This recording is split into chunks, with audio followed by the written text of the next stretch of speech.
Right,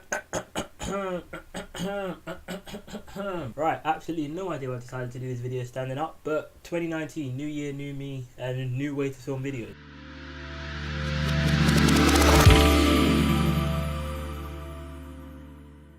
Right, so how's it going, guys? It's your boy Jay bringing you a brand new video and a brand new series of hopefully something I'm going to be doing at least once a week, sometimes twice a week.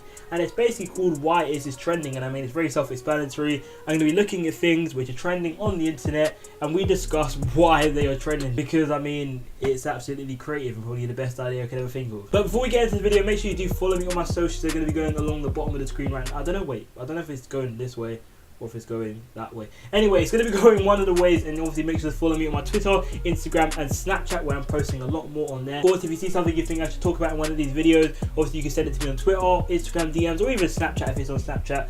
And yeah, that's about it. So apparently the biggest talking point over the last 7 days was a sausage roll. Now, the people who refer to Generation Z and the selfie kids, you know, people who are obviously of my age group, and call us snowflakes for being sensitive and reacting to things in a nature that they wouldn't react to or they wouldn't even care about. They were the exact same people who had such a major issue with Greggs releasing a vegan version of obviously the well-known sausage roll. Now hear me out, if this brand new vegan sausage roll was replacing the standard sausage roll and it meant that the vegan sausage roll was the only option, then fair enough. I can understand people, you know, responding in a negative, you know, way, and obviously there being an outcry at Greggs obviously changing their menu. But guess what? It's not, and your standard sausage roll is there, and the vegan one, if you don't like it, you don't have to buy it. Now, I'm all people preaching about obviously being a vegan and obviously all the positive effects it has on them and their health, it has on them as a society. Now, what I'm not here for is people who force veganism down other people's throats and make them feel bad for not living their lifestyle in the same way that they do. So if this was the case that Greggs was getting rid of the sausage roll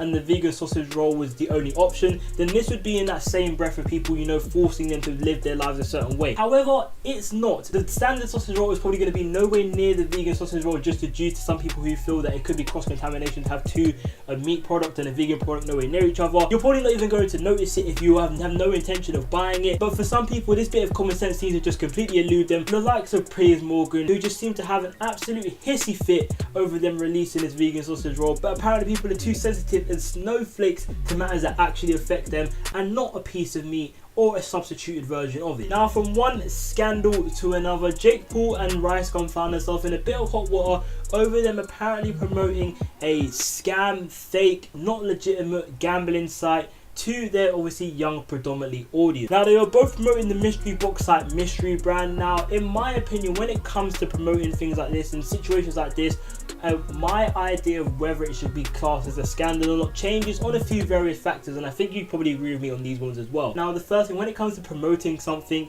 is this something that you're actually going to use off YouTube if you wasn't being paid for it? And is it actually a legitimate site that you're promoting? Now, in terms of the first thing, is that these are obviously two creators who are in the upper echelons in terms of how much revenue they make from their channels and make from other, you know, various expenditures. For example, like Jake Paul has his merch, Ricegum has merch, and all these other things that he does with, you know, the Clout Gang, and obviously Jake Paul has Team 10. So chances are that a site like this, where you have the chance of, you know, getting, you know, expensive items for a cheaper price, I doubt this is something that these two would go to, because they have the money to buy the outright, and it's not going to affect their bank balances obviously in any shape or form. So it just seems like it's a very weird thing for them to promote, but it's obviously going to be something they wouldn't genuinely use. Now, obviously I don't know anything personally about Mystery Brand, and obviously there is a lot of people who are saying it's a scam just because obviously there is a risk and reward, and I think a lot of people are just associating the fact that there is a chance that obviously you can put money in it and get nothing in it. They're just going to call it a scam straight away, and that's just how the internet works. You know, if you're not guaranteed something, people are instantly going to say it's a scam without obviously seeing proof. But the issue now lies with these two is because they do have audiences of younger people who most of them wouldn't actually be able to use the site themselves. But I don't think either creator stated in their video that you have to be obviously of a certain age to use this site, and I think that's where the main problem is, you know, arising, the fact that they are promoting gambling to children without obviously making sure that they're aware of the risk, making sure that they're aware that people are going to be using it of age. And I think, you know, people are just using it to, you know, target them and basically drag them down. Reason why I say that is because there are a few other other creators who obviously have promoted this, and they haven't really received anywhere near as much backlash or received any backlash at all. And I feel like Jake Paul and Ricegum are obviously two of the easiest YouTubers for people to hate on, just because it's due to their past and other things. But you know, when it comes to promoting things, it's a brand deal, and you know, it's a sum of money that you kind of can't turn down. Sometimes you do kind of, your morals do kind of go out the window. And I know if I was in their position, I probably would have promoted it myself, but I would have made sure that, you know, I stayed as a gambling site. I would have made sure that, you know, I'm telling my audience, if you're not over the age of 18, I know it's 21 over there, but here it's 18. If you're not over the age of 18, please do not sign up. And obviously then in that case, I'm kind of not liable if anything goes wrong on my part past then. But I don't know, man, like, neither of them are going to suffer anything. I mean, a few dislikes on their videos, it's not really going to affect them. They're going to carry on making content, they're going to carry on making money, and this is all going to blow over in a bit. So I mean, yeah. Now for something given a completely kind of different tone, something that's really a bit sad, and it obviously touched me when I did find out the readings, but I thought I would talk about it because it is also very heartwarming at the same time. Now there is currently a sick Avengers fan. He goes by the screen name on Reddit of Alexander_Q, and it's quite sad. He basically stated that obviously he is a, you know, huge Marvel fan, and he stated that he's currently, you know, he's suffering cancer, and he's basically said, you know, that he potentially may not live to see Avengers Endgame when it is finally released. This attracted a lot of attention on social medias, not just Reddit, also on Twitter and Instagram, with the hashtag Avengers for Alexander. Now the reason being is because, like I said, this attracted a lot of attention, and actually one of the people who's working on the visual effects for the film actually responded to him and said, obviously because he works at the film, he gets an exclusive ticket to see the film a week earlier. This is a ticket that's for cast and crew members, and he said he would basically give Alexander his ticket so he could go to see the film a little bit early. But obviously there are, you know, concerns around his health, whether he's actually going to make it when the film is officially released. And there are actually people who are using this hashtag Avengers for Alexander to actually get the attention of the Russo brothers, so he could potentially see the film early. So obviously if you are on Twitter and social media, then you can look through the hashtags, see some of the posts. If there's anything you can do to get as much attention to this as possible, because obviously this would be an absolutely amazing thing,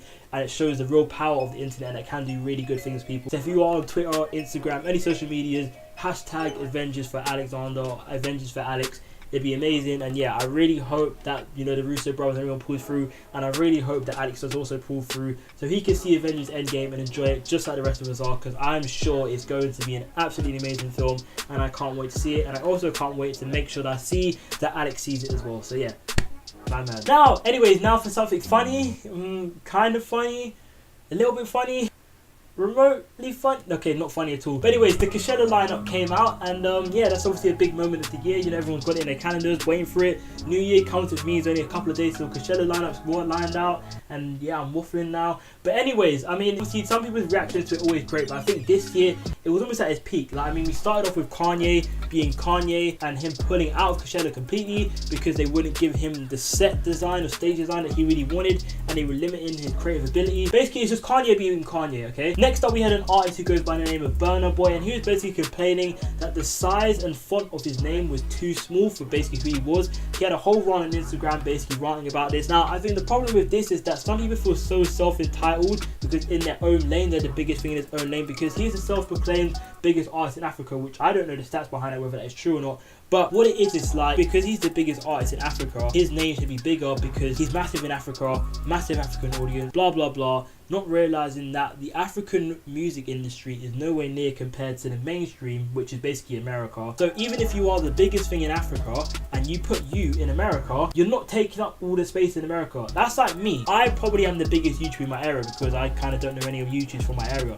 But I could be like, look, I'm the biggest YouTuber in my area, like, come on, give me some respect, put some respect on my name, all that type of shit. But then when I compare myself to, you know, YouTubers from another area, I'm a little fish. I mean, I am a little fish anyway in general, but I am a little fish. Let's just say I got announced for an event and I'm crying because I'm one of the first people to get announced, or my name's like on the bottom of the page, and I'm thinking, but I'm the biggest YouTuber from my area. Like, but in reality, I'm not that guy. Like, I need to humble myself, which you probably did eventually when you realize that it's a big thing. I'm performing at Coachella, whether my name's tiny or not, I'm still going to be performing or not. Doesn't make a big difference. It's not the end of the world. You're still going to get paid the same money. You're still going to have the same people see you. Probably going to gain the exact same number of new fans you would have gained whether your name was in a small writing or big writing. But anyways, let's move on. Anyways, in this video, I've got 3 of the best videos, some of my favorite videos anyway, that come out from this week from the internet, and we'll start off with this. Colton, what's your name? Bree. Bree. So nice to meet you. Nice to meet you. You got a nice accent. Where are you from? The accent, it's Australian. I was hoping that you're kind of a sucker for accents. I didn't know am. what you think about it. I love it. I'll see you inside, all right? Okay, sounds right, good. I'm not really Australian, but you have to do what you can to stand out. Now, honestly, I have to salute her because the fact is, she didn't lie, and she did a pretty good accent anyway to top it all off. Not once did she actually say she was Australian. She just done an Australian accent and stated, oh, the accent is Australian. Never said that I'm Australian myself. Next up, we have the Man City staff, which I'm assuming they were stewards and not staff members because they would have recognized them anyway. But you see these staff members running onto the pitch and they seem to be running after fullback Benjamin Mendy as he goes to celebrate with his teammates after they beat Liverpool during the week. And I think the best part is the fact that once they realise that he's actually a player for Man City, they try to play it off and run to the centre circle and stand with the referees. Now, if you're not aware, this isn't something that stewards normally do. This was their best attempt to basically make it look like they'd run on the pitch to, you know, be bodyguards and security guards with the referees. When really and truly, they saw the guy, thought he was a fan, tried to get him off the pitch, and then was like, oh shit, we fucked up. And lastly, we have this, whatever it is.